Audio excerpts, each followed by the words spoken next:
Helen Peters, Mačiatko cez Minka. 2. kapitola. Čo ak sa nevráti? Preto bola taká rozúrená, pochopila Jazminka. Myslela si, že ohrozujeme jej mláďatka. Musíme sa postarať o to, aby sa k nim vrátila. Ak ich nebude krmiť, umrú, ozval sa Tom. Vyšli do záhrady, aby pohľadali mačku, ale nebolo po nej ani stopy. Ako ju dostaneme do kôlne? Je úplne divá. Ak ju zavoláme, asi nepríde však, spýtal sa. Jazminka sa na chvíľu zamyslela. Potom jej čosi nápadlo. Všetky zvieratá prídu, ak ich nalákaš na jedlo. Určite je veľmi hladná, keďže krmí mláďatá. Rozbehli sa po záhradnom chodníku a zadným vchodom vošli do komory v dome. Jazminka už mala 2 mačky, Karamelku a Kávenku. Ich krmivo bolo v skrinke pre umývadle.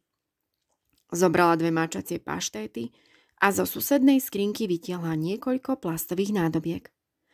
Použijeme ich namiesto misiek. V záhrade môžeme z krmiva urobiť cestičku až ku kôlni. To by ju mohlo prilákať. V záhrade otvorila vrecúško s prvou paštétou a začala ju vytláčať do nádobky. Nedaj jej tam priveľa, upozornil ju Tom. Inak sa nasíti skôr, ako dôjde ku kôlni.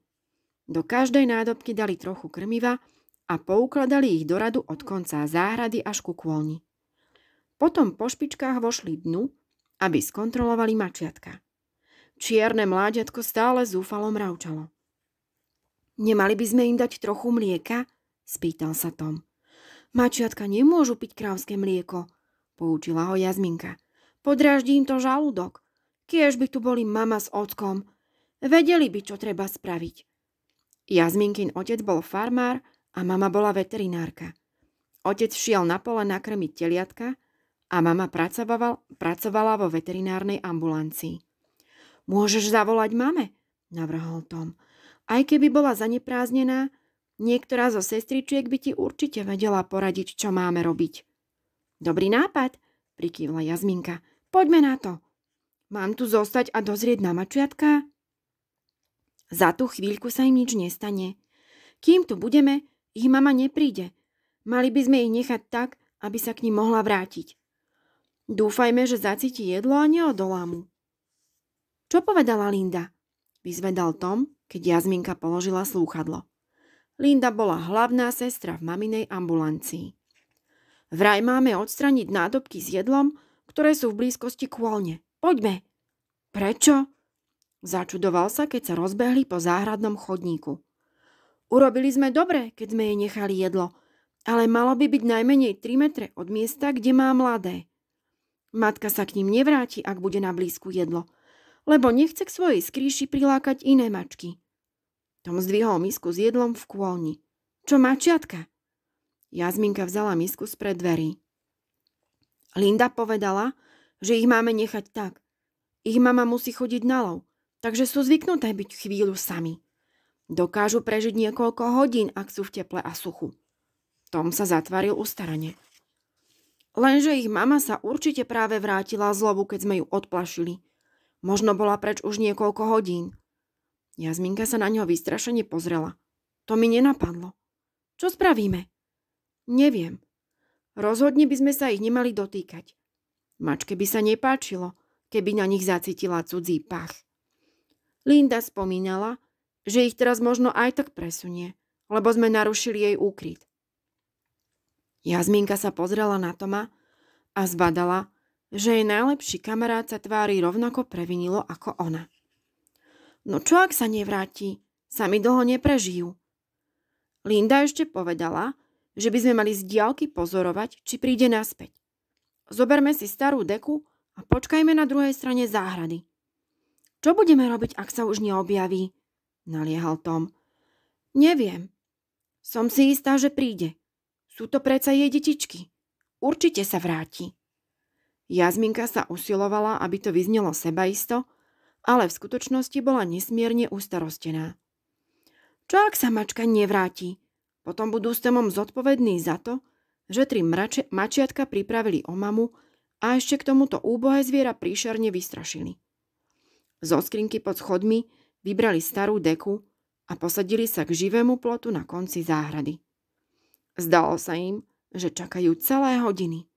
Zotmelo sa a farby v záhrade vybledli. Svet naokolo akoby zosivel. Je mi zima, šepla Jazminka. Aj mne, priznal Tom.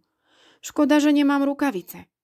Jazminke napadlo, že by zašla do domu po rukavice a teplejšiu bundu, no bála sa pohnúť, aby mačku znovu neodplášila, keby práve bola na blízku. Prečo sa mama ešte nevrátila z práce? Pozrela sa na hodinky a ohromilo ju, že od chvíle, keď si sadli, ubehlo ešte len 25 minút. Potom do nej Tom šťuchol a šepol. Pozri! V tieňoch sa potichu zakrádala mama mačka. Vklzla do kôlne. Jazminka pocítila, ako sa jej od úľavy uvoľnili svaly na krku a na pleciach a uvedomila si, že dovtedy bola napätá ako struna. Padol mi kameň zo srdca, ozval sa Tom. Bál som sa. Chúďatka mačiatka musia byť poriadne hladné. Určite sú radi, že ju vidia. Postavil sa a pošúchal si ruky. Mrznem, poďme dnu. Jazminka však nespúšťala oči z kôlne. Počkaj. Prečo? Pamätáš si, čo povedala Linda? Možno ich teraz odnesie. Tom sa zamračil. To by hádam nespravila. Otočil sa a pozrel sa na kôlňu. Práve v tej chvíli odtiaľ vyšla mačka s mačiatkom v papuli. Oh nie, povzdychla si Jazminka. Prenáša ich, hlesla. Mali by sme ju nasledovať, zamrmlal Tom, aby sme videli, kam ide, poď. Jazminka ho schmatla za len bundy. Nie, zašepkala. Môžeme ju ešte viac vystrašiť. Keby vedela, že sme na blízku, možno by sa nevrátila po ostatné mačiatka. Pozorujme ju odtiaľto. Tom sa posadil. Sledovali, ako sa mačka zakráda popri živom plote. Pred koncom záhrady zmizla za kríkom. Dívali sa ešte chvíľu, ale neobjavila sa. Cez kríky sa prešmykla na pole, usúdil Tom. Možno je už niekoľko kilometrov odtiaľto. Musí sa však vrátiť po zvyšné 2 mačiatka, pripomenula Jazminka. Čo keby sme počkali, kým príde po ďalšie a potom by sme nenápadne prešli cez záhradu po tejto strane, nadhodil Tom. Odtiaľ nás neuvidí a možno sa nám podarí zistiť, kam ide. Keď mačka o niekoľko minút vyšla s druhým mačiatkom, Tom s Jazminkou sa potichu postavili a pomaličky sa zakrádali po okraji záhrady, aby sa im nestratila z očí. Len čo znova zmizla za kríkom, presunuli sa o niečo bližšie, aby ju videli, keď vyjde na druhej strane.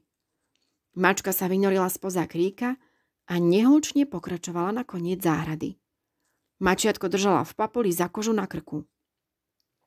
Keď vošla k živému plotu, neprešla s mačiatkom na druhú stranu, ako sa obávali. Namiesto toho sa vydala k vratkej drevenej šope na náradie v kúte záhrady. Dvere boli zatvorené, ale na spodku steny bola diera, lebo jedna z dosiek prehnila. Mačka sa prepchala cez škáru a zmizla v šope. Jazminka sa s úsmevom pozrela na Toma.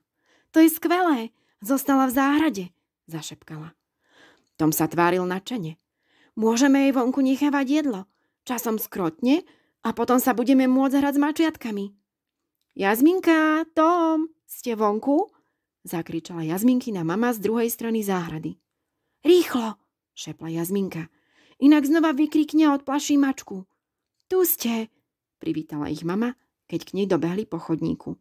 Čo robíte vonku bez búnd? Určite ste premrzli. Poďte sa navečerať. Jedlo je pripravené.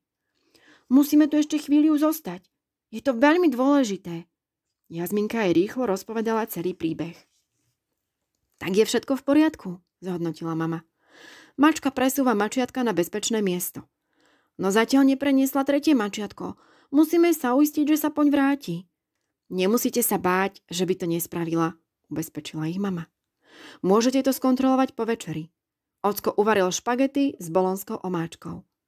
Keď mama spomenula jej najobľúbenejšie jedlo, Jazminka si uvedomila, aká je uzimená a hladná. Deti sa za ňou náhlili po chodníku. Hneď po večeri sa vrátime a skontrolujeme, či zobrala aj tretie mačiatko, povedala Jazminka. Ak si ho vezme, môžeme začať s upratovaním klubovne, navrhol Tom. Čakajú nás 2 týždne prázdnin. usmiala sa Jazminka. Naša klubovňa bude úžasná.